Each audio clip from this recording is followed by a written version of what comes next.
And welcome back if you've been watching the stream all day. But if you haven't been watching it all day and you're just tuning in, this is the Bullen Broadcast Studio, and this is the Bullen virtual show. And we are live right now. Unless you're watching this not right now and you're watching it later, then it's a recording.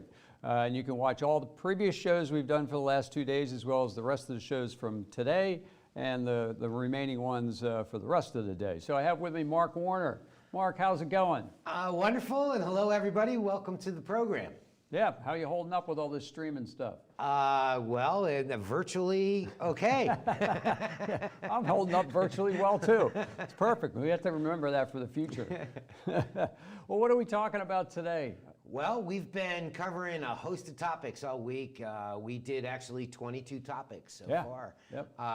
And this segment of our program is talking about an area that people need a little help on, quite honestly. Yeah. It's all about carpet care and the advent of encapsulation, but to position it all realistically.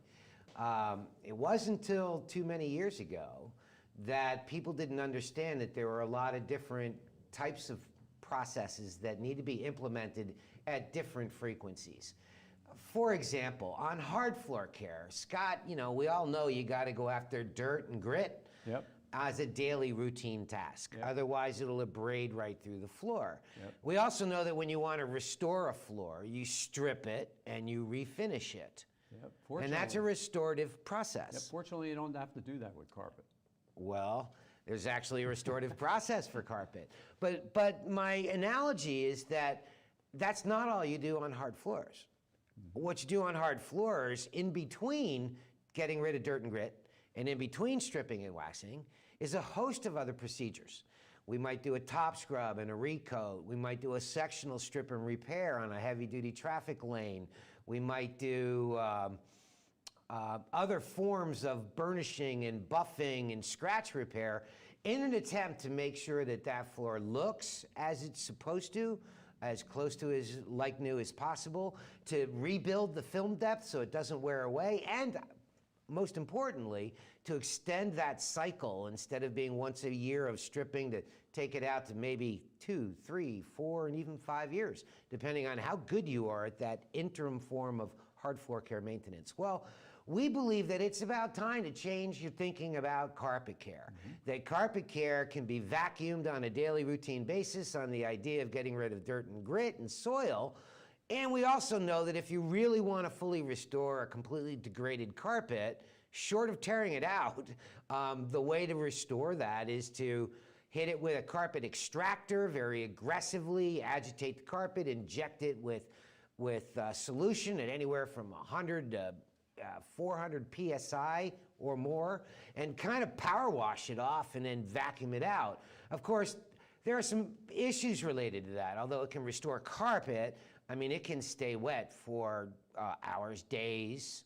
Yeah. It's not uncommon for carpet to be wet and show moisture content for as much as 2 days later. And depending upon the content of the backing and everything else, that can cause some damage if it's an older style carpet. So there's a lot of issues with the other issues that many people have experienced is going after organic fiber in their carpet, like wools and silks, because they can end up with kind of a wet dog smell as they stay wet for a long period of time. So with that said, there's a whole host of activities that we can do in between vacuuming and doing a restorative approach like extraction. And that's called interim forms of carpet care maintenance. Now, it's not that the concept is brand spanking new. You go back multiple decades ago and people were using cotton bonnets below a floor machine to bonnet a carpet. But there were issues with that. And the issues were, in the very beginning, that carpet cleaners in general, originally, the thought was because they're organic fiber, you might as well treat it like someone's hair. Not like I'm much of an authority on people's hair. Just saying. But it was material that looked a lot like, from a chemical standpoint, a lot like hair shampoo. It had coconut oil soaps. Yep. And the problem with that is that they would tend to not be free rinsing and leave a residue behind. And so that residue would cause a really rapid resoiling. And so the old wives' tales, if that's still a term we can use, from The old days was if you had a new carpet installed, hold off as long as possible before you clean it, because it's going to start resoiling quickly. And this is true. It's true. It did. And it did as a result of that leftover residue of the coconut oil soaps. And the carpet industry recognized it. The cleaning industry recognized it. So they said, we got to fix this, man. Something like that. And so they added something to it. It was called Ludox at the time, but to kind of spin that into what that really means chemically, it's kind of like adding a very fine form of powder or sand material with the idea that it wouldn't get stuck in, it would vacuum out, but it had some degree of improvement over residue, but it completely did not eliminate it. And then everybody started getting into the concept that we don't necessarily work with organic soaps anymore. We work with synthetic detergents because they're far freer rinsing. And the idea was maybe we can get this to rinse out better, get the detergents to encapsulate the soil and allow it to rinse out much more cleanly. And that improvement actually helped too. But it didn't eliminate resoiling. And a lot of that was due to the fact that there is still chemical in the solutions. And anybody that has ever done this little test of putting a little dish soap on a cloth, rub it together, you get suds. You can hold it under running water, take it out, rub it together, and what do you got? Suds. You can do it again. You can do that 3 or 4 times of getting a complete flush out of the faucet, and there's still enough residue to generate suds in that cloth. Well, we're not rinsing carpet 5 and 6 times after we clean it. So there is still that element of having some residual chemistry left behind. So all of a sudden, this bunch of people, Scott, were sitting around. And you're all sitting around like this brain trust, you know, like, all right. What can we do about this? What can we do about this? And then this guy at the end of the room goes, hey, man, why don't we just pour floor finish in it? Everybody's like, what are you, crazy? Who in the world would buy a carpet cleaner that had floor finish in it? Well, we're not going to tell them it's floor finish. We're not going to tell them it's floor finish. We're going to call it an acrylic embrittlement agent. But isn't that what's in floor finish? Yeah, but they won't know that. Acrylic, oh, okay. Acrylic copolymer. So the advent of the world's first quote-unquote crystallizing detergent came along, and it did start to reduce the amount of resoiling, but it did not eliminate it. And it actually brought up another problem, is we don't clean carpets. We clean dirty carpets. Yeah, usually the thing that I've always heard is if your carpet looks dirty, it's too late. You've waited too long. So with the acrylics, by doing creating a slurry, acrylics are clear, of course, but they're not clear if it's being used in a cleaning solution on a dirty carpet. It's murky, right? Because that solution is dirty. So acrylic, as you know, because acrylic and floor finish can stick to a floor, it's got its own adhesive qualities. And so what was happening is it would bond itself to the fiber, and the hope was the beater bar and the vacuum cleaner would fracture those crystals and then vacuum it out. The problem was it didn't really fracture all that might have been attached to that carpet fiber, and carpet started to get that look, kind of like when you stand way back at a floor and you look at it at an angle, it gets like a yellow tinge. We used to always call that alkaline browning, but it's not always due to that.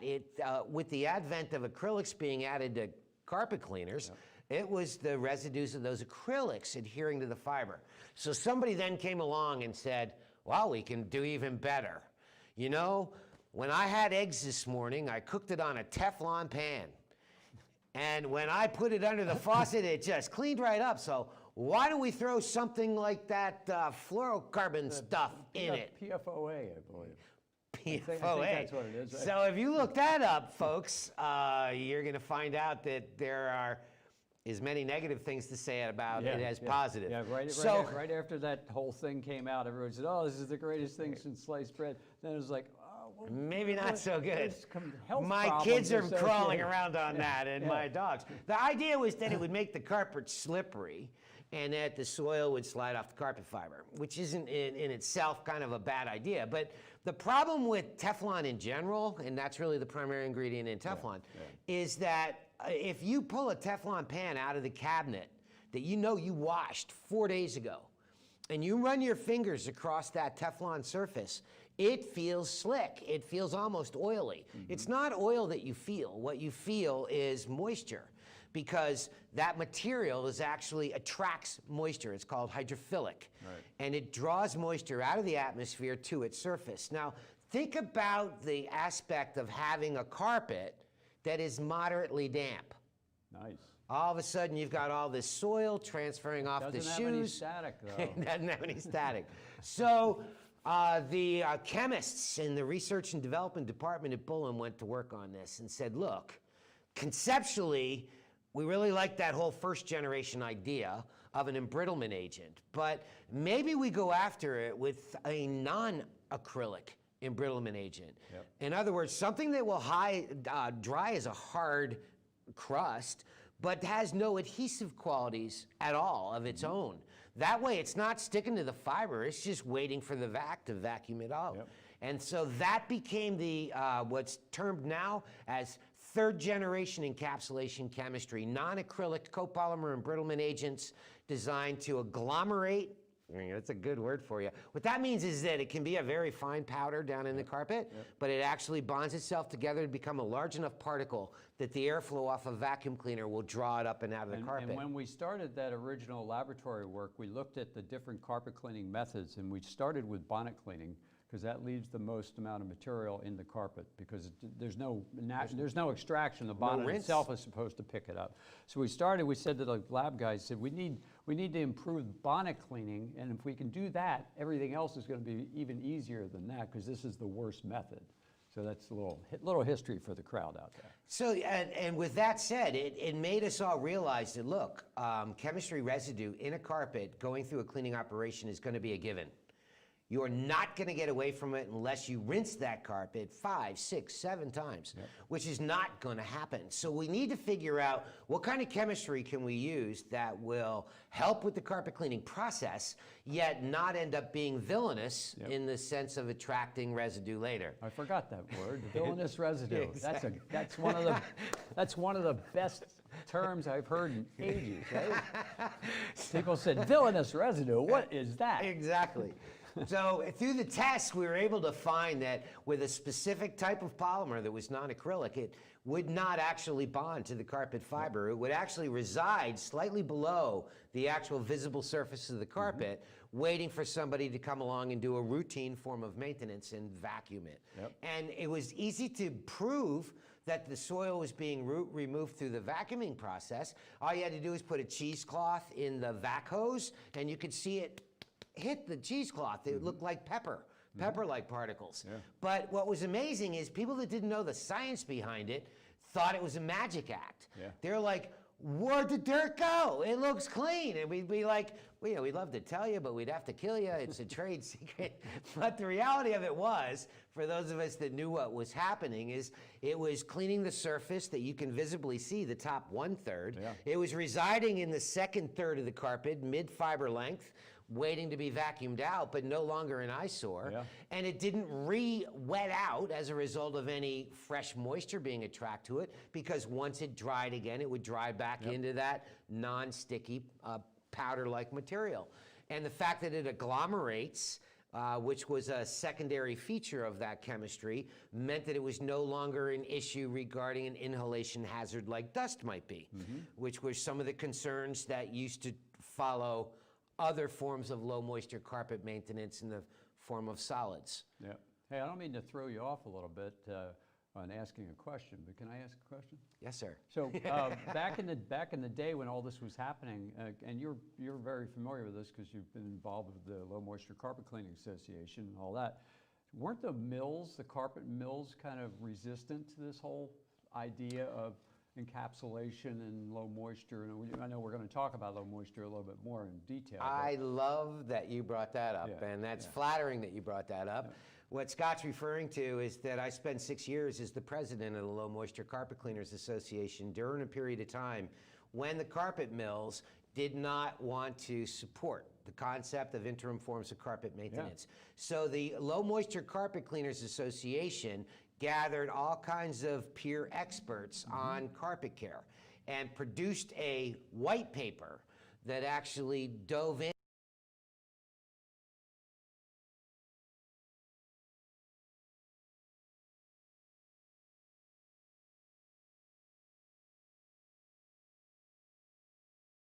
take on interim forms of carpet moisture, interim forms of carpet maintenance.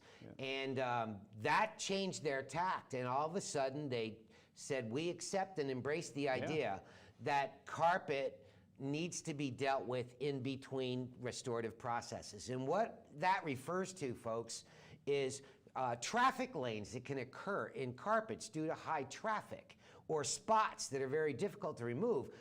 People used to say, oh, don't worry about it. You know, I'm having the carpets done in March. Yeah, but dude, it's November. Yeah, so don't worry about it. It'll be fixed once we have our routine annual extraction done. And nobody wants to live with carpet like that. I wouldn't live with the carpet like that in my home.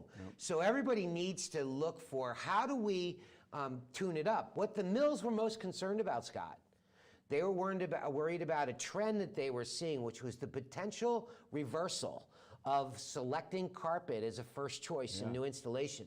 They were worried that carpet was going to be deselected, or in other words, not chosen as a flooring choice on new installations due to the fact that very often they're ugly in appearance. And so the mills had to get on board with saying, we've got to have ways that we can support that will help us tune up the appearance level of the carpet in between restorative processes. And so they got behind it. Carrie, I'm not going to mention names, but the product care manager for Shaw contacted me, and he was probably one of the biggest adversaries of the concept in the early days, and a big advocate of deep extraction. And as a result of being engaged with me and others and the Carpet and Rug Institute in Atlanta, Georgia, Dalton actually, he got to see that this is actually a good thing for the carpet industry to be able to embrace this. And so chemistry actually took a change. So going back on another topic, you mentioned bonnet cleaning used to be done years ago. Do you remember when the carpet mill said, we're not going to allow bonnet cleaning anymore? It was too abrasive to the We're all worried about that stuff. And so now all these techniques that we used to see are now viable again, because there is no danger in carpet residue if it's working with encapsulation chemistry, state-of-the-art encapsulation chemistry. So residue is a given, regardless of the technique. And so having a chemistry that doesn't stay behind as a villainous residue becomes a major benefit. So that was a game changer. And what we found is that although everybody seems to be familiar with bonnets, what people didn't realize is the chemistry was doing the work.